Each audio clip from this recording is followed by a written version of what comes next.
Sure. Chair Du Bois, Here. Vice Mayor Koo, Here. Councilmember Philseth. Here. For the record, all present.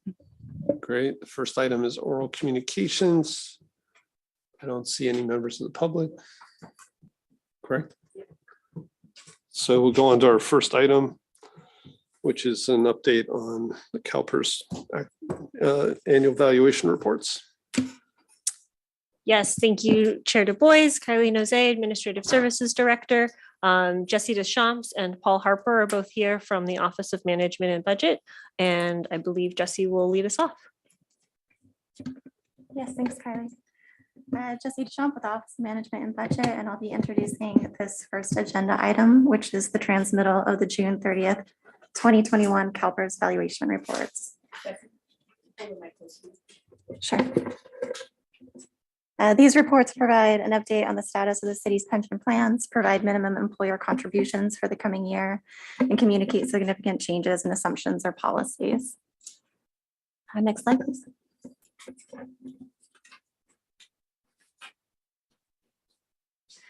The definitions outlined on this slide reflect the components of the annual billing cost to the city and terminology and reporting.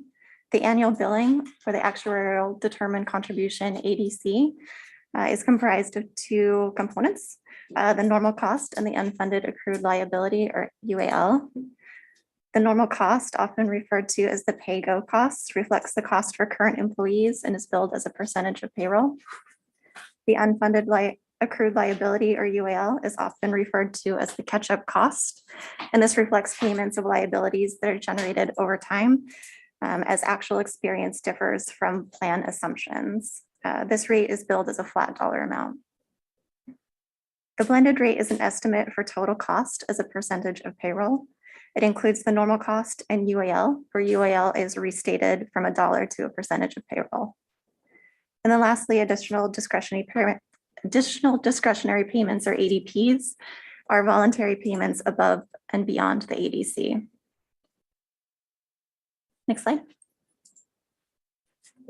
Every 4 years, Calpers completes an asset liability management study, or ALM study, and experience study.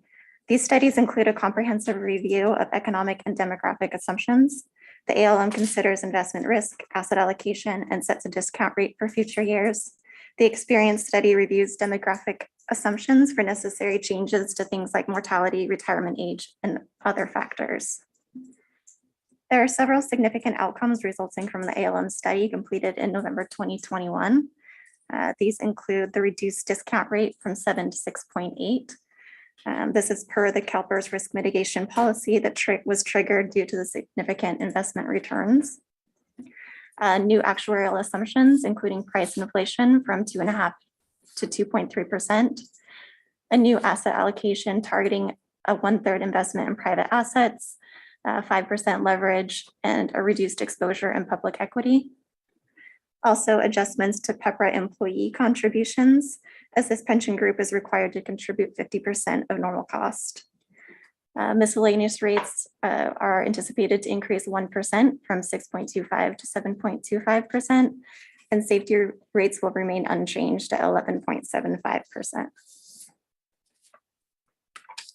Next slide. Highlights for the current report ending June 30th, 2021 and overall status include the reduced discount rate from 7 to 6.8%, significant investment gains of 21.3% as compared to the 6.8% target. This is subject to the 5-year ramp up. In prior years, investment returns have been 4.7 and 6.7% as compared to a 7% target. Overall, this increased the funded status by about 10% from 63.5% to 73.3%, in miscellaneous from 65.1 to 75.3%, and in safety from 60.3 to 69.4%. Not included in the Calpers reports are the supplemental contributions to the 115 Pension Trust. This pension trust is separate and apart from Calpers. Through fiscal year 2023, $49.4 million in principal contributions are expected to be made to the trust. This trust is invested in a moderately conservative portfolio, earning 11.5% for the period ending June 30th, 2021. In prior years, the return has been 6.1% and 5.9%. If applied to the Calpers fund, this would increase the funded status about 3% from 73.3% to 76.6%. Next slide.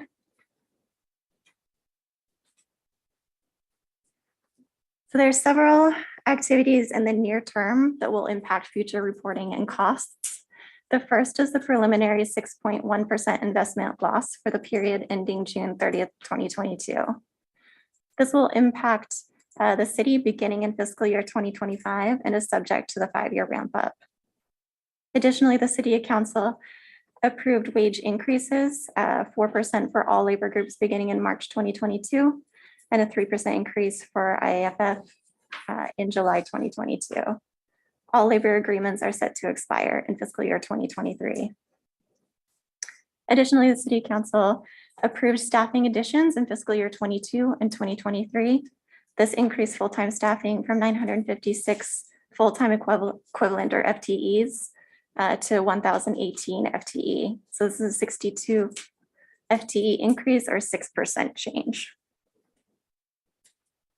Next slide. The charts on the next 2 slides show the total blended rate over a 5-year period for each plan. Prior year valuations are presented in the slides to give a comparison of rates for overlapping years. For the miscellaneous plan, the total cost for the current valuation is reflected in the solid gray line. It is 44.8% in fiscal year 2024 and tapers thereafter. This drop off is largely due to the 21.3% investment gain, which is phased in over the 5 years. This outlook is not expected because we are aware of the 6.1% preliminary loss in the most recent period. So staff has included an estimate for 2022. This uses the Calpers pension outlook tool to calculate anticipated losses and is an estimate. This is the gray dotted line that you see. So as you can see, the gains experienced are offset by losses in the next period. Next slide. This is for the safety plan, and the safety plan follows a similar trajectory. The total cost for safety plan is reflected in the solid gray line at 74% in fiscal year 2024 and tapers thereafter. The gray dotted line reflects the estimated impacts from the preliminary losses. And again, just seeing the same pattern as the miscellaneous plan where those gains are offset. Next slide. So in this chart, the historical unfunded accrued liability and funded status for each plan is provided. The miscellaneous is in blue and the safety is in orange. The total UAL for both plans has decreased from 510 million in 2020 to 392 million in 2021. This is a 118.5 million decrease or 19% decrease. Overall, the funded status increased about 10% year over year from 63.5 to 73.3%. And again, using the Calpers pension outlook tool, we calculated the estimated impact from the preliminary losses. This is shown in 2022 in the patterned bar. Next slide. Actions and next step. The action is to accept the June 30th, 2021 Calpers valuation reports. Next steps, staff is returning with a couple more meetings with the Finance Committee to talk about pensions. The first will be with representatives from PARS and CERT to review the performance and investment strategy of the city's pension and OPEB funds. The second will be in November, returning with a comprehensive analysis of the city's pension plans. This is in consultation with actuaries to discuss the status of the funds and funding mechanisms to achieve the pension policy goals. These meetings will be followed by the long-range financial forecast process in December. Included will be funding levels outlined in this report, but likely also several scenarios depending on continuing discussions about pensions. Staff will return in May with a proposed budget with any direction from the long-range financial forecast for budget hearings throughout May and budget adoption in June. That's the end of the presentation. And just a note for the committee and the public, we also have our actuary online. If I can get my mask off. There we go. We have our actuary from Calpers, David Clement, joining us. And so between staff and David, hopefully we'll be able to address questions of the committee. Thanks, David, for joining us. No problem. Oh, there you are. Welcome, David. So let's go to questions, comments. Any council members have questions? Yep, Eric.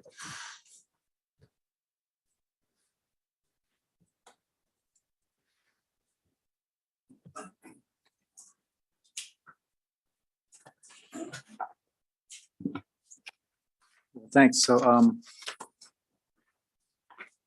I guess the first one is simple. Because of the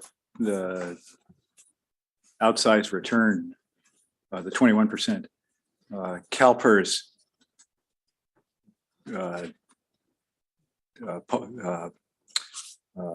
protocol of reducing the discount rate from 7.0% to 6.8% kicked in.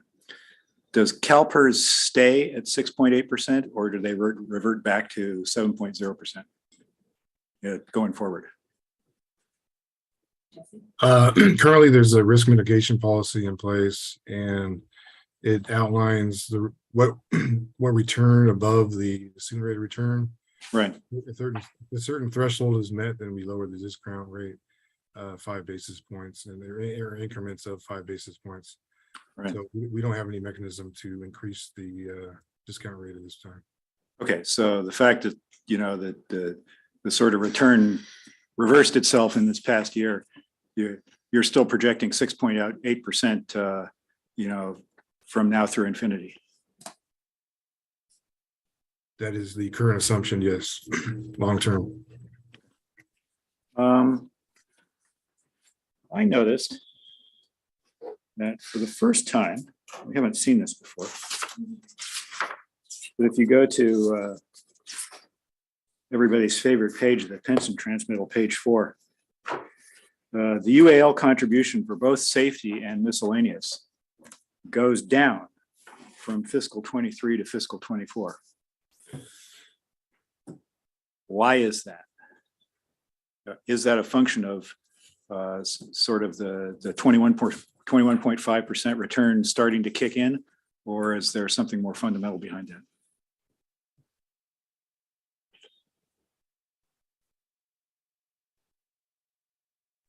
Can I see a chart or what you're looking at? Yeah, sorry.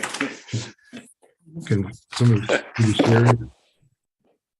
So David, this is on the very first page of the actuary report, where it shows the required contributions for fiscal year 23-24. The normal cost is 11.7.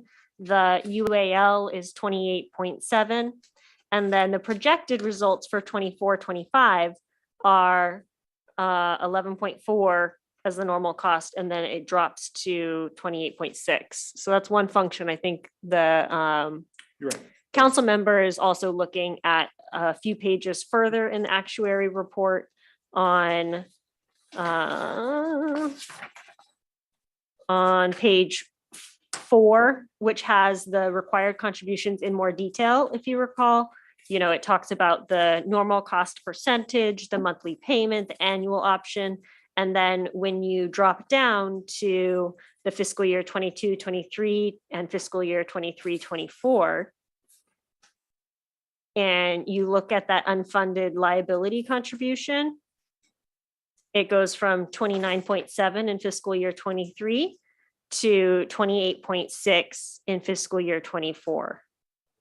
And this is part of the miscellaneous evaluation. And I think as you're finding that page, and we can also share screen if that would be helpful. I suspect, to the council member's point, yes, our unfunded liability contribution is going to change because our assets, the value of our assets changed so significantly from what they were planned to be. What's interesting is if you actually look at that as a projection of payroll, although it's illustrative only, you'll see that because our payroll number went up, the percentage of payroll goes up. I'm sorry, the payroll number went down, the percentage of payroll goes up, even though your UAL goes down. That was actually my next question, which is what was the payroll assumption that led to that? It's the payroll. So they look at the payroll as of the date of valuation. So that would be Okay, because we cut expense because of COVID. correct. So we have a lower payroll, whether it have So that'll been reverse. Right. correct. Yes. I guess. So, Sorry, go ahead. Thank oh you. yeah, I was just gonna say the normal cost is gonna stay level. However, in this case, you'll see it's decreasing because we are anticipating Pepper members coming in, replacing the class members.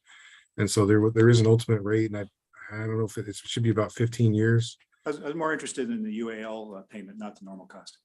Okay, the UAL payment as a percentage of payroll is decreasing in this valuation because we have not recognized. Yeah, the investment gain for 21 is ramped up over 5 years. So the impact is gradually put into the rates over the 5-year period. And it does not include the negative 6.1% return that's Okay. 22. Okay, so that's sort of a, it's a ripple from the 21% investment gain as opposed to, the start of seeing a long-term inflection point in the growth of the UAL payment. Right. And Jesse showed some charts. The dotted line reflects more of the 6.1% return. And it's kind of backed to where we were and maybe a little bit higher. So let me ask another question. What assumptions do you folks make about, we've entered a period of apparently higher inflation for a little while. What assumptions do you folks make about the future COLA increases in the liability? So our inflation assumption was dropped from 2.75 down to 2.3. Right. In the last ALM. That was super high Right. hyperinflation that we're experiencing right now. So Everything's we'll relative. look at that again in 4 years, and hopefully this turns around. Okay. And Okay. All right, that's my, just for grins, I look back to when I first got elected to council. And I looked at sort of, the projections. This is not from Calpers, this is from Bartell, right, on sort of where we thought the liabilities were gonna map out to on their What are the numbers? typical assumptions. Well, we said, you see the green, the big thick green one. This is from 5 years. This is from 2015. Is that percentage payroll? What is it? This is, it's a percent of payroll, contribution projections Yeah, payroll. I'm just trying to compare to this. Yeah, no, I'll do the comparison. Okay. So this was the projection, okay, with low and high bars. You guess where we are today relative to this projection from 2015. Low bar. Well, we're technically still within the envelope. Within the envelope, we're still within. Let's The assumptions from 2015 were wildly optimistic in terms of how much progress we were going to make on paying this down. So, let me ask another question. Just remark on. So we're at This projected that I think our contribution for this is miscellaneous was think 44.5% or something like that this year. The projection was that we would be at 35%. So last question on this, it's really for staff. Maybe there's no answer right now, but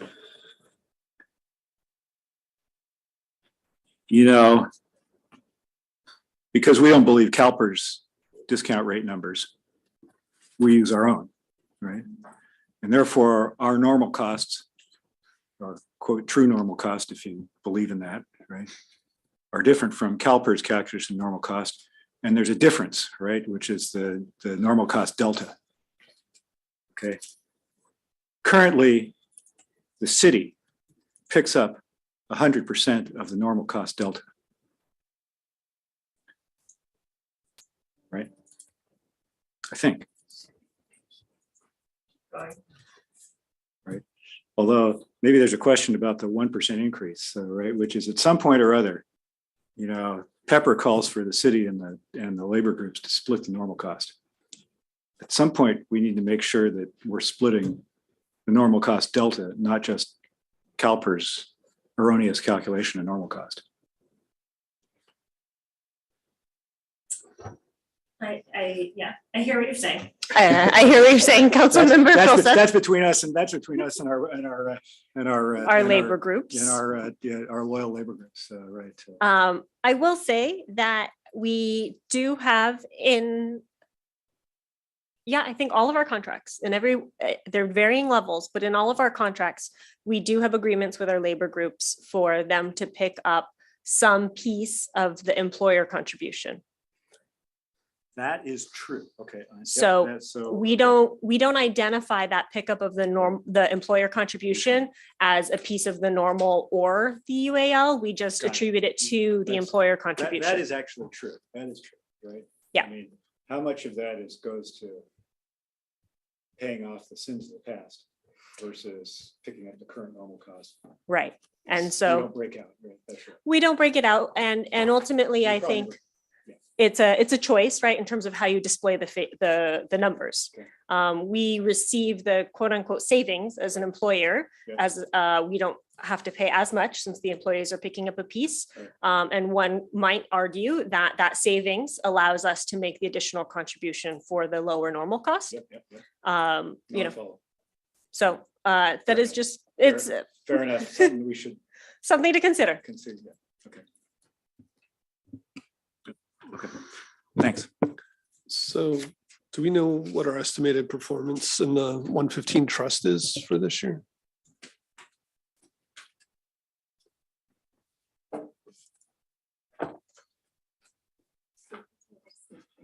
Yeah, the 6.1 was for our Calpers investment, right? Yeah.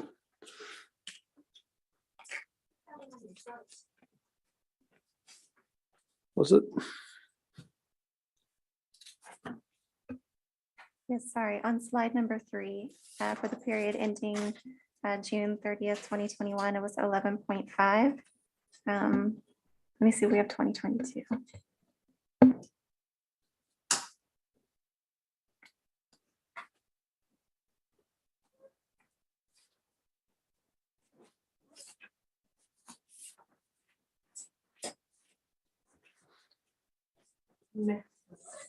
One more.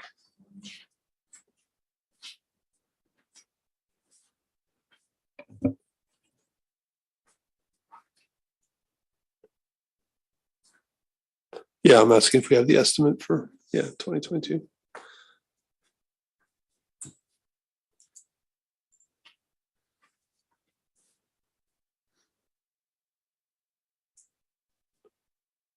Maybe I can ask another question, Kylie. So I noticed under council and council appointees, they show the tiers, and there's 10 people, so it's 7 council members plus 3 CAOs, right? But I only saw 5 in tier 3. And it seems like 6 council members would have been post 2010 or whatever the year was to be in tier 3. So I was just wondering if that was correct or. In all honesty, it also depends on what they perhaps have prior to their service here on city council. So there are council members that have sat on other, at least there have been in the past, and I would have Yeah. to dig into it, but Yeah, I just wasn't aware of any other than Mayor Bird has been probably in the tier 2. Not a big question, but just might want to check.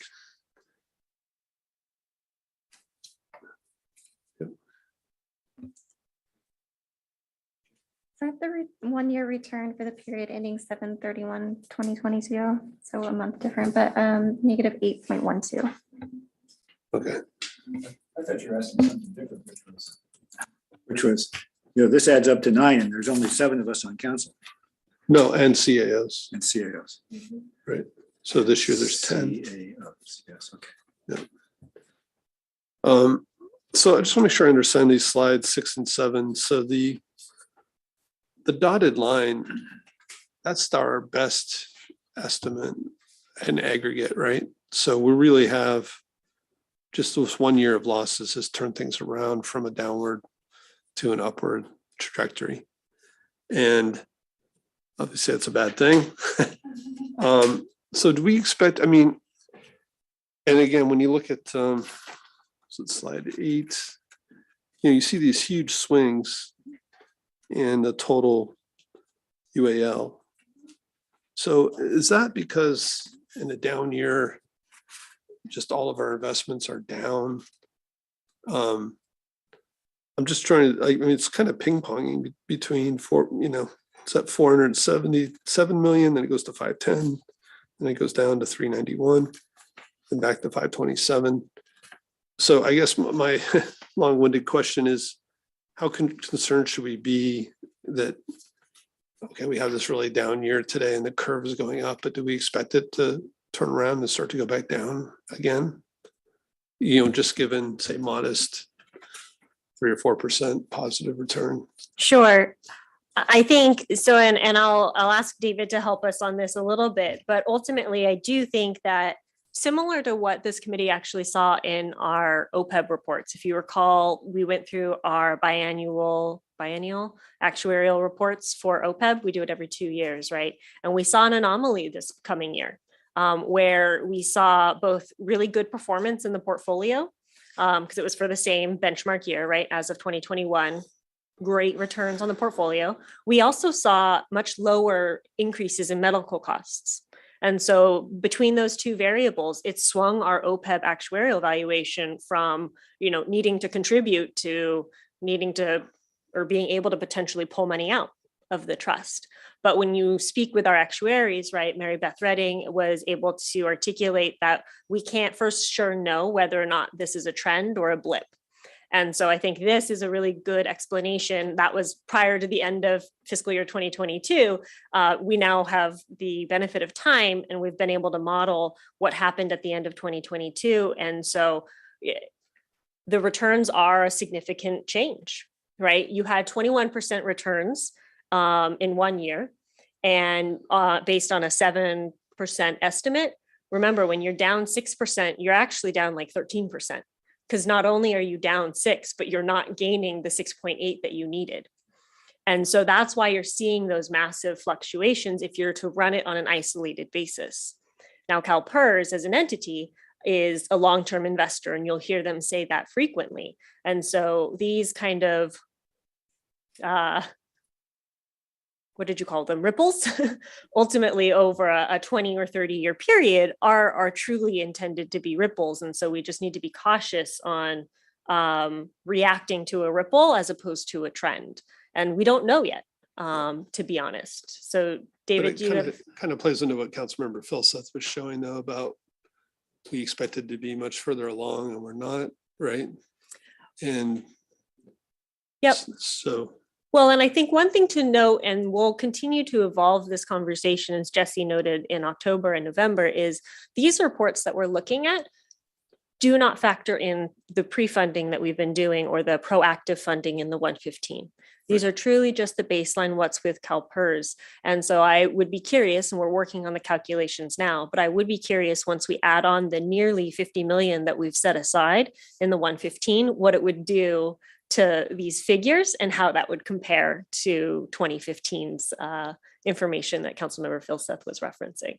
And that's just a Yeah. step we're not done yet doing. So the other part, I guess on slide 8 is, are we seeing kind of steep increases in benefit costs as well? David, can you talk a little bit about, David, can you talk a little bit about how the returns are impacting the UAL as well as the other assumption changes that CalPERS made as part of the ALM process? Can you put the chart back? Of The course. unfunded liability. So I'd like to say that the return will have you can see a dramatic decrease in the UAL. I mean, that's 130, looks like almost $135 million drop Right. between 2020 and 2021. And then it's going to go right back up to over 500 million. So these are a snapshot 1-year case. However, when we take those returns and translate them into your contribution amount, we are smoothing those out over a 5-year period. So you won't see your employer contribution drop down to 0 and then all of a sudden go flying back up to 100 million a year.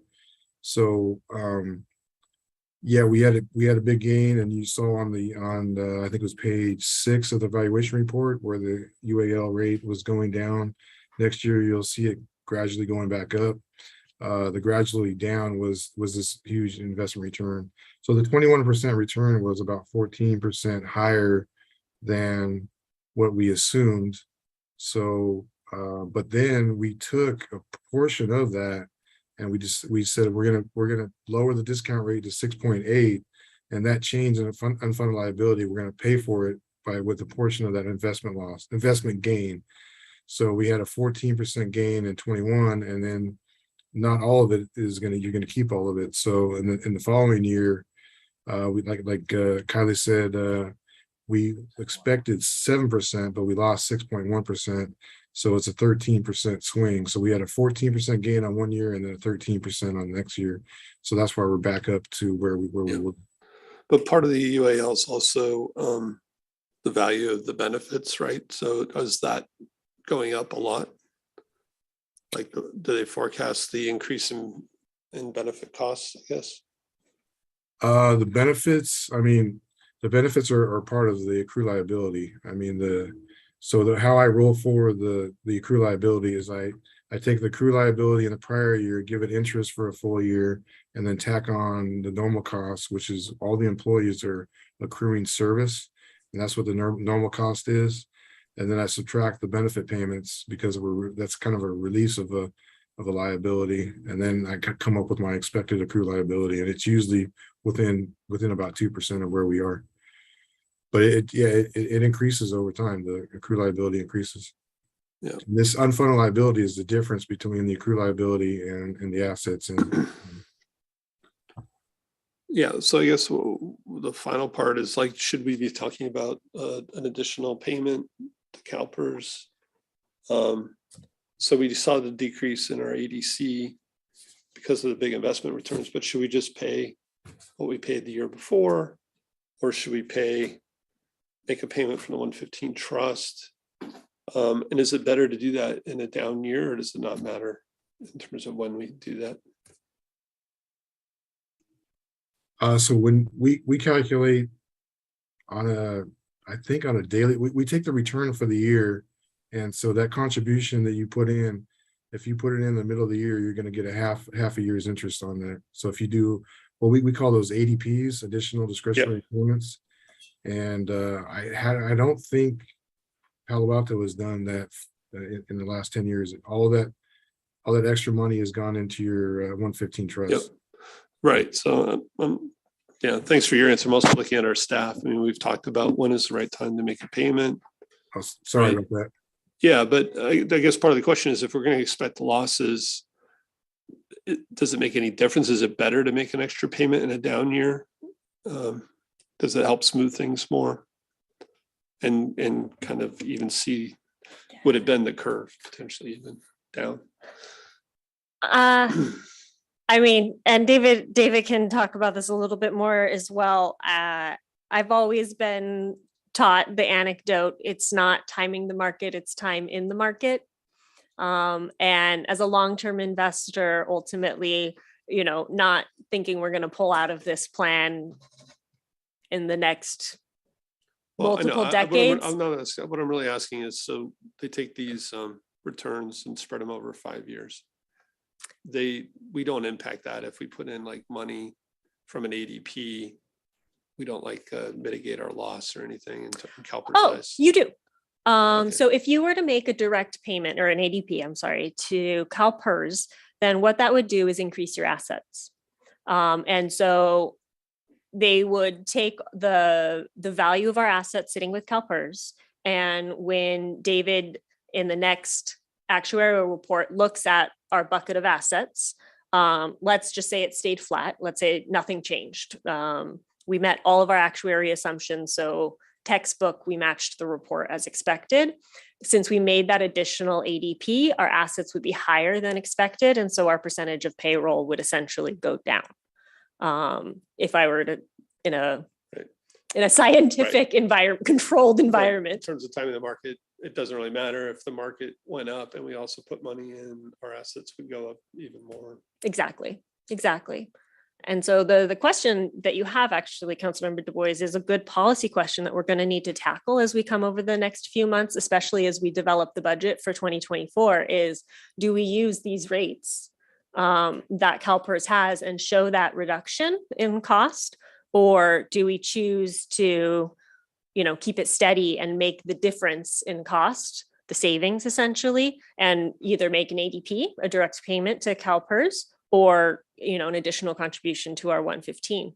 But that is a true policy question for us to tackle as we embark on building 2024. So, but I guess rather than wait until the budget period, like as we forward this report, would it be appropriate to make an ADP recommendation at this point? Or you think not? What I think would make appropriate sense as you forward this report, two potential options, and they're not independent of each other. You could make both.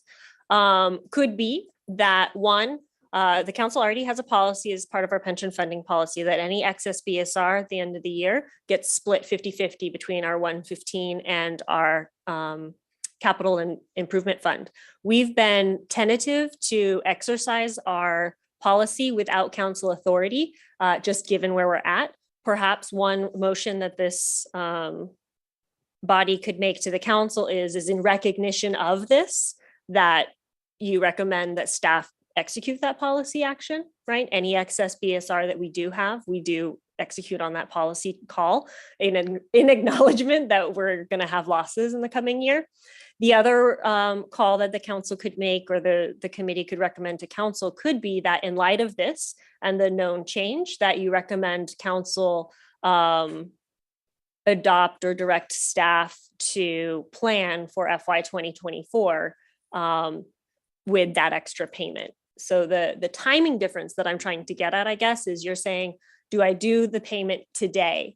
The rates that we're looking at are actually the rates that we would be planning for our fiscal year 2024 budget. So that savings, that difference is not going to materialize until July 1. You're talking about a payment into the 115 though. I'm saying Either. You could do either. But so the second option you were saying, plan for an FY 24 payment, was that to CalPERS or to the 115? It could be either. Right. But I'm saying right now we have the money in the 115. Mhm. We could say we recommend an ADP payment independent of all of this, right? Because we've never done one. Right. Why would we do that? Well, that's what I'm asking. Like, is that a good thing to do?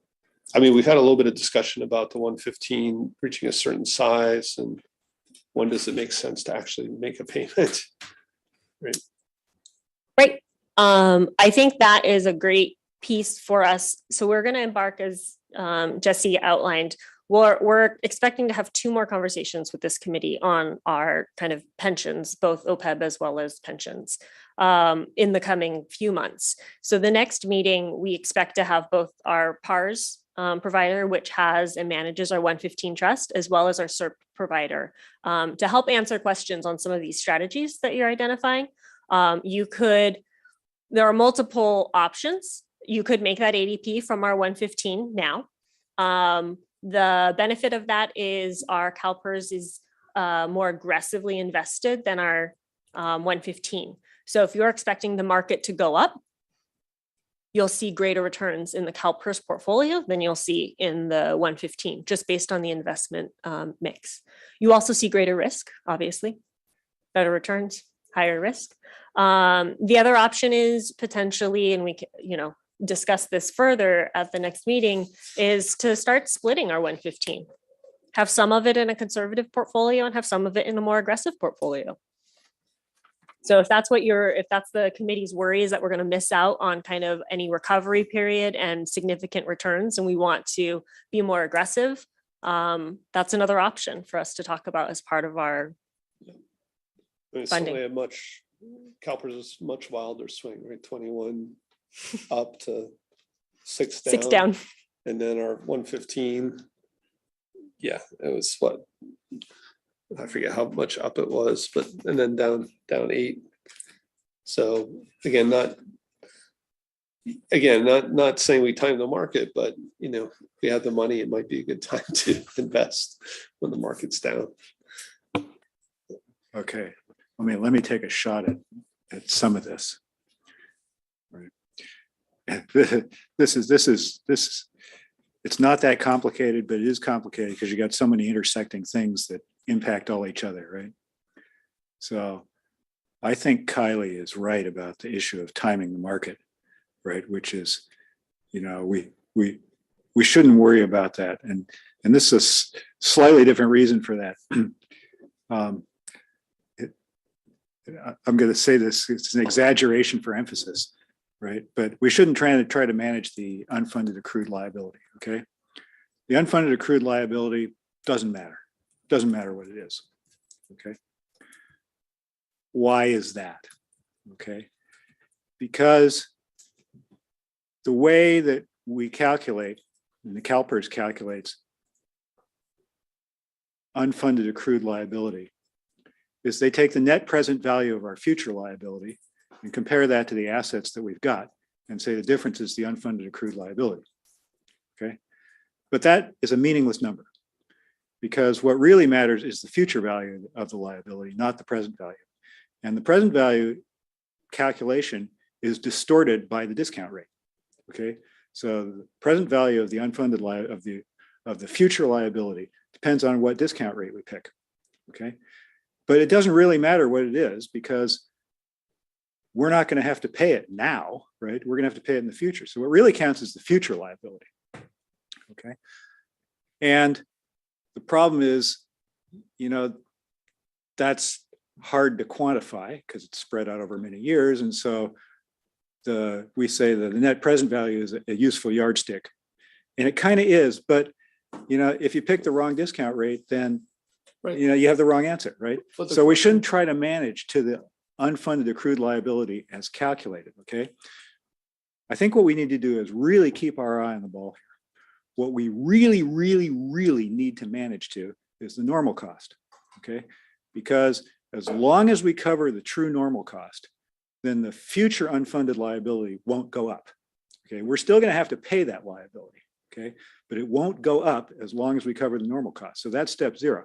So the question you're asking about, why would we make an extra ADP payment? Maybe we want to pay down That's a different the question. future unfunded liability. right? It's really about the investment profile of the 115 versus Let CalPERS. me come back to that. Okay. I mean, it's a sort of a different issue, right? Okay. So we don't have a policy for how fast we want to pay down the accrued unfunded liability, the future value of the liability. As we don't have a policy for how fast we want to fill in the existing hole. All the steps that we've taken have been not to dig the hole But in we're deeper. not there either. We're still digging a hole, right? No, I don't think we're digging the hole. As long as we're covering the normal costs, we're not digging the hole any But deeper. our normal costs are going up, right? Well, our payroll's going up. I thought this was suggesting that we're not actually covering our normal costs. If we are using the right discount rate, and if we are accurately capturing payroll increases, right? That is, if our payroll isn't going up 5% and we assume it's going up 2%, then we should be covering, we should be covering our normal costs. But doesn't this curve going up say that we're not? The curve, the problem with these curves is, no, this curve includes both the UAL payment and the UAL payment you can't trust because it's based on a arbitrary. So how discount do rate. we know if we're paying the normal costs, the real normal costs? The real number of costs? That's an excellent question. We have to do our own actuarial analysis. I mean, that's what we paid Bartell to do 1 year, a couple of years ago, right? You can't trust Calpers actuarial analysis because they use the wrong discount rate. So you either have to do your own or you have to make darn sure you're covering the normal costs. So that's job Right. zero. I guess what I was, maybe it was too simplistic. I was assuming that because we're not paying down Right. our total liability, that we're Right. not covering our normal costs. So, If we cover the normal cost, we don't dig the hole any deeper. But if we just barely cover the normal cost, we're not filling in the existing hole, sure. right? So the other thing that gets mixed up in this is the notion of portfolio management, right? Should we have a more aggressive or a less aggressive portfolio management? And this is where opinions are going to vary, and yours may be different from mine and so forth, right? I mean, I see what we're doing here as really two, and what Calpers does as really two things. One is managing a pension system, and the other is being a portfolio manager, okay? Being a portfolio manager is the fun part, okay? Oh, let's invest in this. Oh, let's invest in that. Oh, risk efficient frontier, capital asset pricing model. No, it's arbitrage pricing theory, right? All that cool stuff, okay?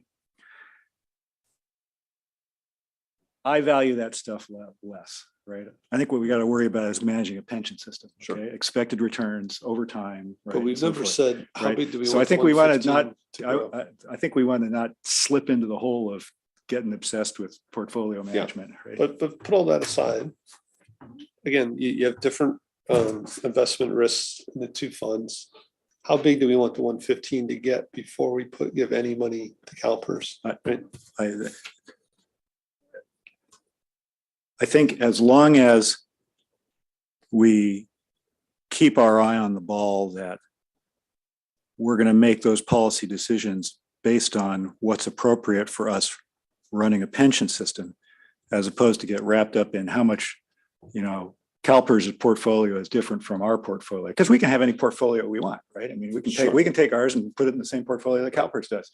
And, I don't know what Calpers, management fees and, what their load fees and so forth are. I mean, I think at one point it was suggested we have maybe a year's payment in the 115. Right. So if we go over that, we just do an ADP. I don't know that it matters, so, but maybe.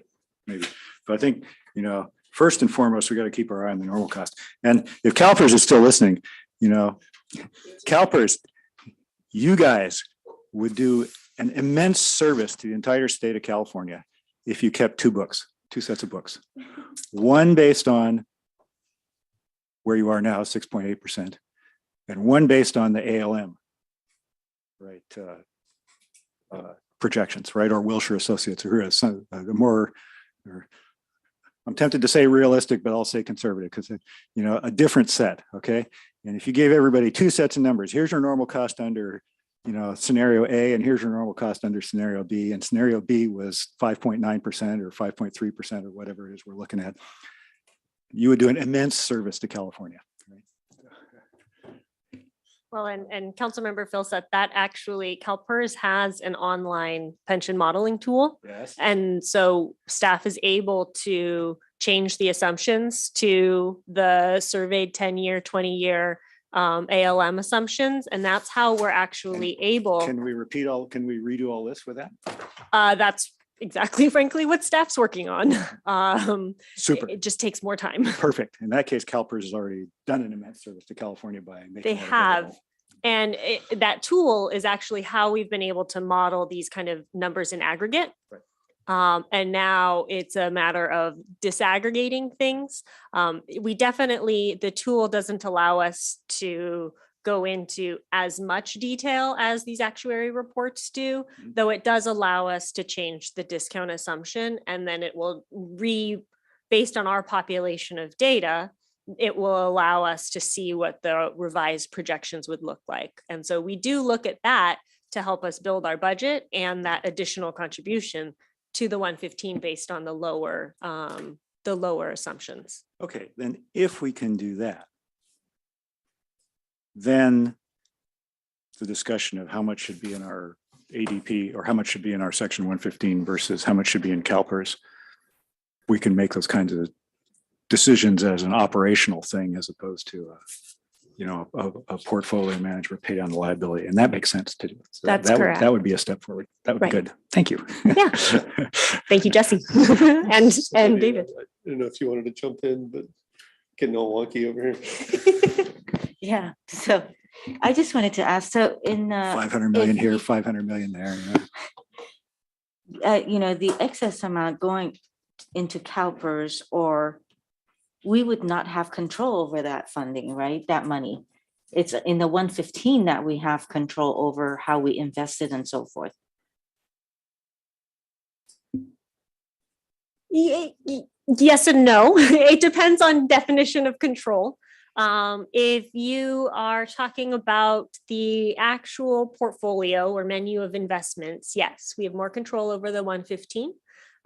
We can choose the portfolio risk assessments, whereas CalPERS makes the assumptions for the full portfolio itself. The reason why I say yes or no is because when you do an ADP, that additional payment to the CalPERS pension primary trust, you can choose to pay off certain basis years. So what that means is every fiscal year that goes by, you get a new mortgage. Sometimes it's a mortgage in your benefit. Sometimes it's a mortgage in the negative, right? When you got a 21% return, you got a mortgage to a positive. We're going to have a 6% negative. We're going to have a mortgage to the negative, right? Where they amortize that loss with a ramp over a period of time. And so when you do an ADP, one of the things you can do is choose to pay off a basis year. So basically you can pay off a mortgage.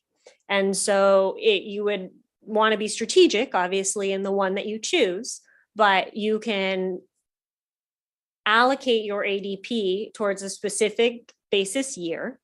What does it mean, pay off a basis year, and why would you do it? If you think about each basis year as a mortgage, if you were to make advance payments on your mortgage, you would have less interest on it. So you could make a payment on an advance payment on a particularly bad mortgage, bad year. It's like a 5-year. There's a payment. 5-year ramp and then a 20-year amortization period.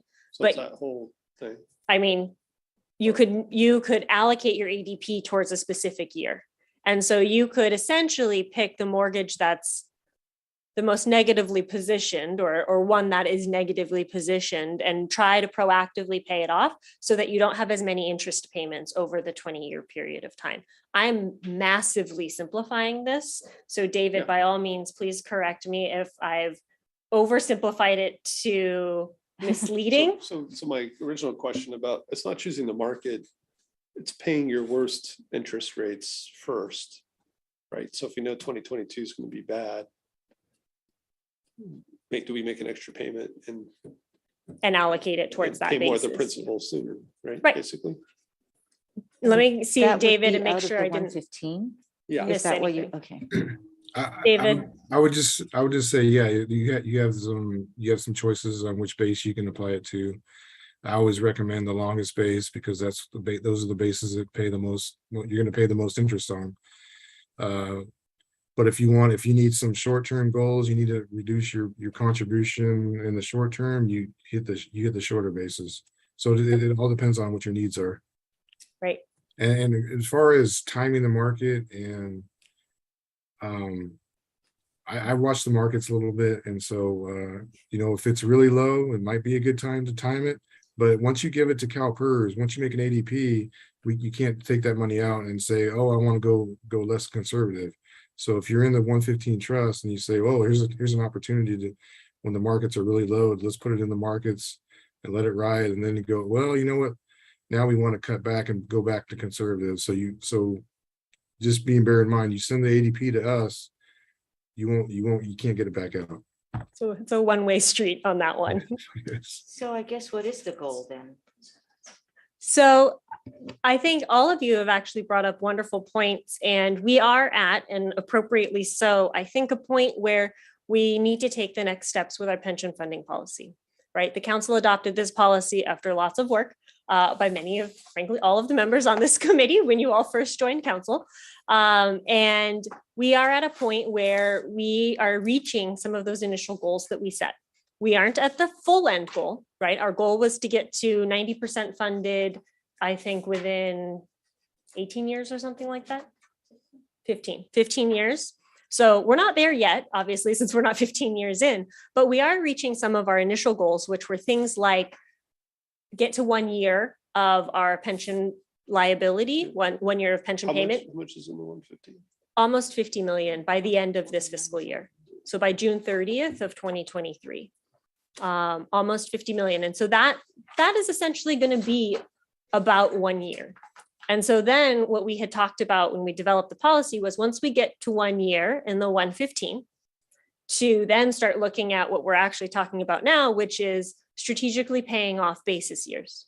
So there's a few ways one can do that. You can do what's called a fresh start, which means you take all of your basis years and refi. You basically, but to David's point, there's no going back when you do ADPs or a refi. Once you do it, you're locked in.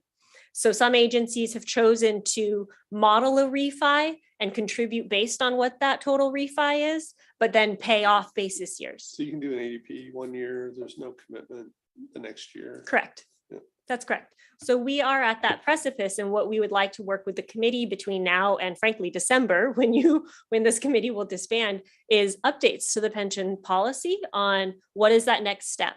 Do we want to keep investing in a 115? Do we want to make ADPs? Do we want to establish a second 115 at a more aggressive investment rate? These are all options. And so that's why we want to step through this conversation with the committee, because they're policy calls. And it really depends on your risk, your opinion of investments, your opinion of Calpers, the administrative fees, as Councilmember Filseth noted. And so these are some advancements in our policy that we look forward to working with the committee on over the coming couple months. Vanguard index funds, yes. So I think the issue, so from a policy perspective, as we go through this thought process, I guess I need to understand the implications of paying off a given basis year versus other alternatives better than I do. So but the way that I would tend to be guided, and I think we should take seriously, is, how big is the whole? And picking one policy or another, does it change the size of the whole? That is, by doing some of these things, can we make the whole less deep than it really is? Right? And I'm sure the answer is, well, yeah, you manage them. How much risk and variance are we talking about in the size of the whole here? Okay, but I think we should pursue things that reduce the size of the whole. Now, if I understand some of what David's saying, he's offering us a tool that a lot of cities would like to have for really reasons, that most of which are pretty bad reasons. Okay. So for example, according to the flexibility, if you give it, this is an argument to give it all to give it all to Calpers as ADPs right now, actually. Okay. So if you look on the packet page 19, right? So, our estimated total employer contribution for fiscal 23 is going to be $39,458,362. Okay. So $39 million we got to pay Calpers this year. In principle, we could pay that all out of the section 115. Okay, in which case we would have $39 million in cash lying around to spend on grade separation and library hours and stuff like that, you know? Okay, we could do that. Okay, us in here, I mean, the secret, which is not that secret, but you know, we're careful not to say, right? Is that it's perfectly possible for us to raid our own pension fund, and that's the way you do it. Okay. Okay. We shouldn't raid our pension fund, but there are certainly no shortage of history of, you know, government bodies like ours raiding their pension funds to pay for short-term cash needs. Okay. And, you know, David, to his credit, said, well, if you want to do that, you know, I mean, you know, there's some ways to do that, right? And I don't think we should do that. Okay. Right. So we got to make sure none of our council colleagues feel that way either, because I can think of a couple that might do that. That's right? why a policy around when do we move 115 to Calpers? And that may be the best reason yet to move it to Calpers, which is to reduce the temptation to raid the pension fund to pay for other It's going to stuff. get really big, right? Yeah, that's true. Yeah, yeah. I can honestly say to the committee, and I think you all will likely remember this, it was never staff's intent or recommendation when we established the 115 to just run it up.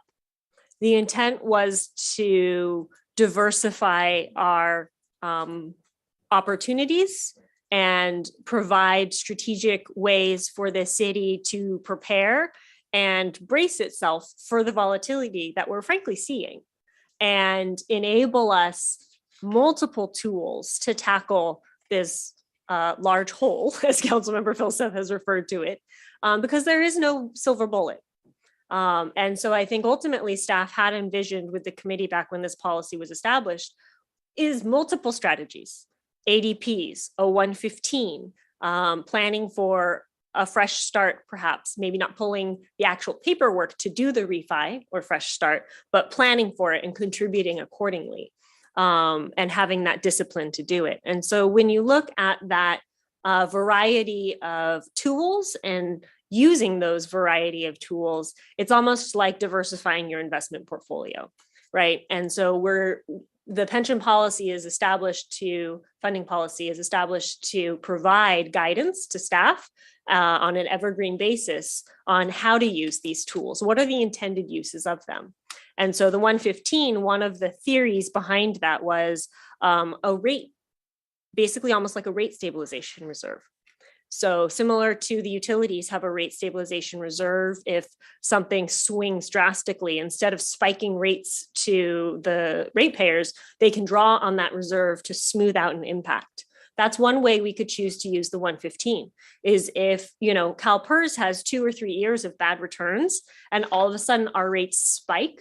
Instead of cutting tons of services, we could use our 115 trust at that point in time to help smooth that rate. And so that's why you don't need to build up the 115 to, you know, exorbitant levels, but it would be important to have enough that it could help us smooth any rate implications of it. And that's one of many tools that we could use to work towards addressing this long-term liability. I fear the temptation that goes along with such actions.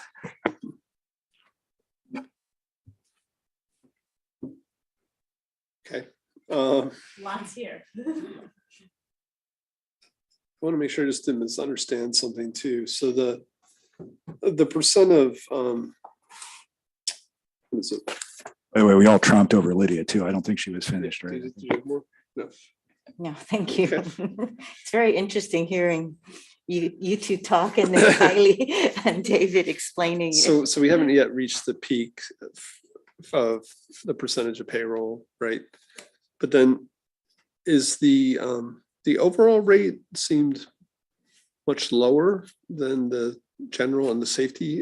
Is it really just a blend of those together, or is there something else going on? Did I misread that?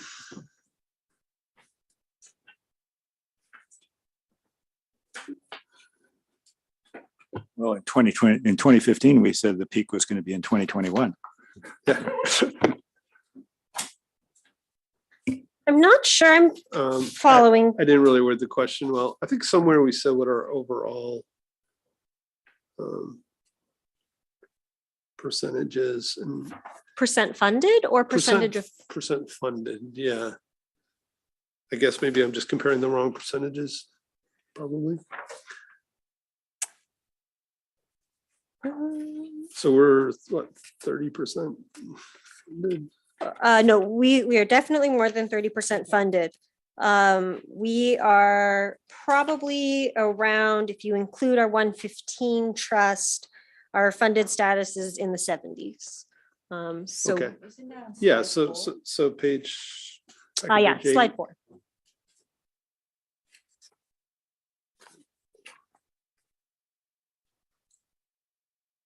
Our overall funded status on slide 4 talks about it increased about 10% from 63.5% to 73.4%. And then you can see the specifics for miscellaneous and safety. Obviously, this is with the positive 21% returns. So I would fully expect those funded levels to drop in 2022's results. David, would it be approximately commensurate, like, or will we gain some ground? I think we're gonna be going back to close to where we were. So Yeah. the miscellaneous 75 back to probably 65 and the safety 69 to back down to 60. Got it. Thank you. That would sort of make intuitive sense. I mean, we had a plus 14% year and then we had a minus 13% year. You'd sort of expect it to come out in the same ballpark. You got it.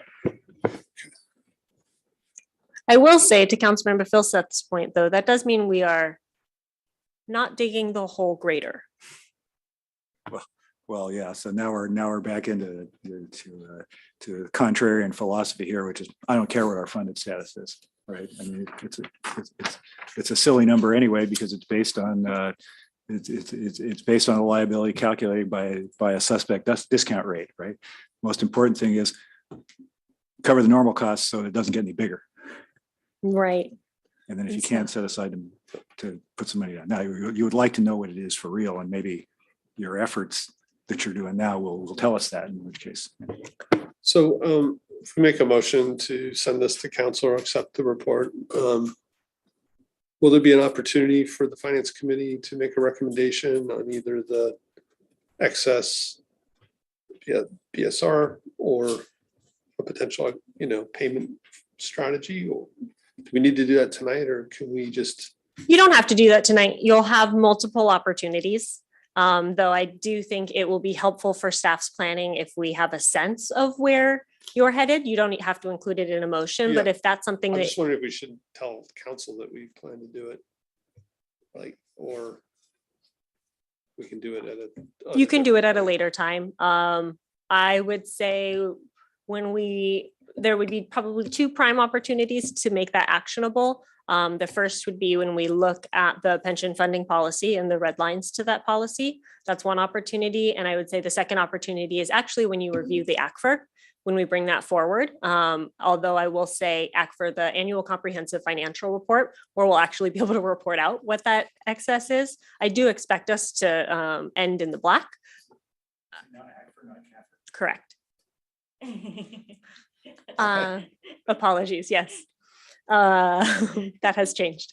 So that report, when it comes out, though, I will say again, if the committee is leaning towards wanting to fulfill the current pension funding policy, which would be send 50% there, that's a helpful indication for me to bring back as we're developing those recommendations. You know, what would be helpful, right?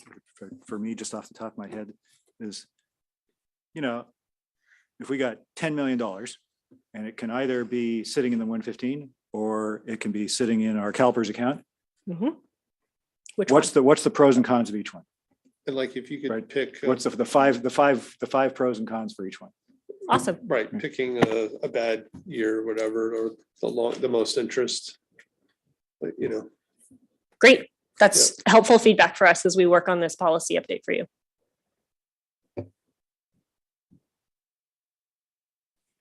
When you say pick a bad year, what do you mean? Where we're paying a lot of interest. Oh, okay, those basis years.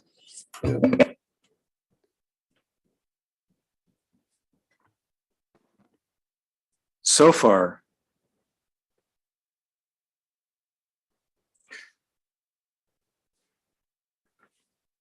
so far, and especially under, the last 4 or 5 years, we haven't worried about the cash flow implications of the total contribution we have to make to Calpers each year. In this case, this year, the 39.4 million, next year, the 38.8 million.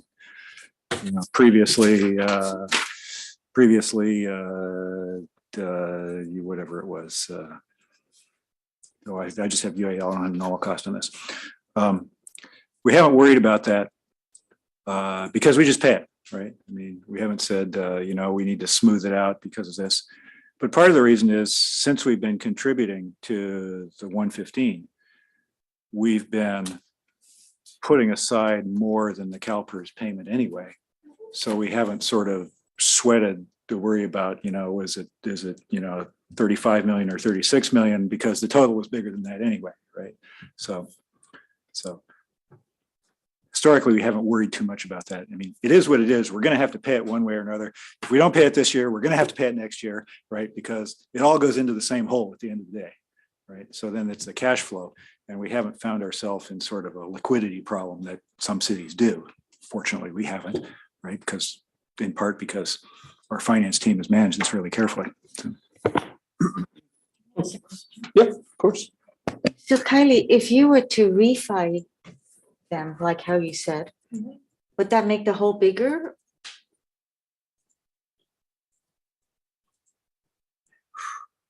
I'm sorry, I don't understand. No, that's a great question.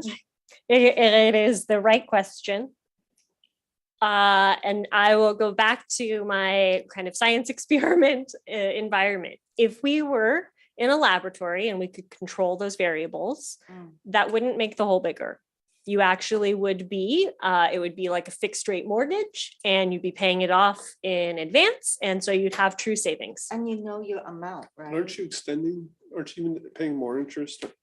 When you Aren't you refinance? Yeah, aren't you extending the years? No, because you don't have to, let's say it's a 30-year mortgage, you don't have to refi for an additional 30 years after your first 5. You can refinance it for 15 years if you wanted to. Okay. Shorten your period. So in a controlled environment, yeah, you would see savings. Absolutely.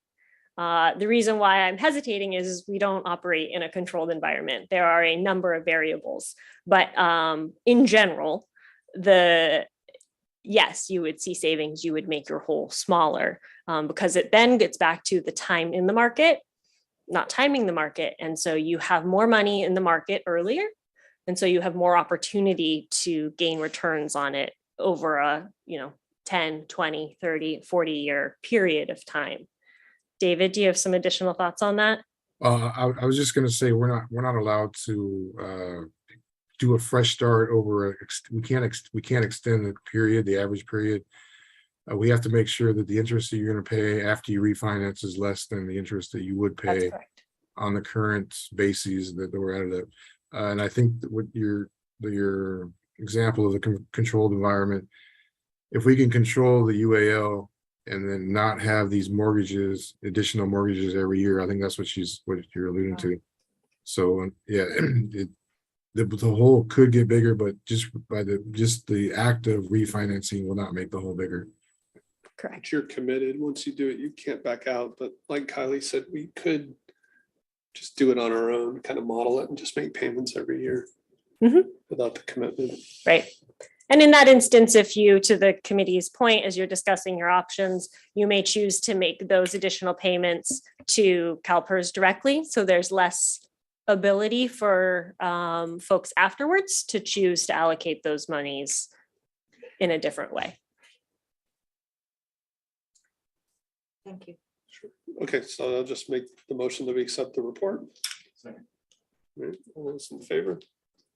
Great. Wonderful. Thank you. Thank you guys for another thoughtful discussion. Thank you, David. Thanks, Yes. David. No problem. And I think that adjourns the meeting. It does. So thank you. Thank you. Thanks, everybody. Boring thing to Oh, that's great. It was like, oh my God. I'm sorry, I hope it's not on the. Oh, no. I turned it off. It's just. Yeah. Oh, great.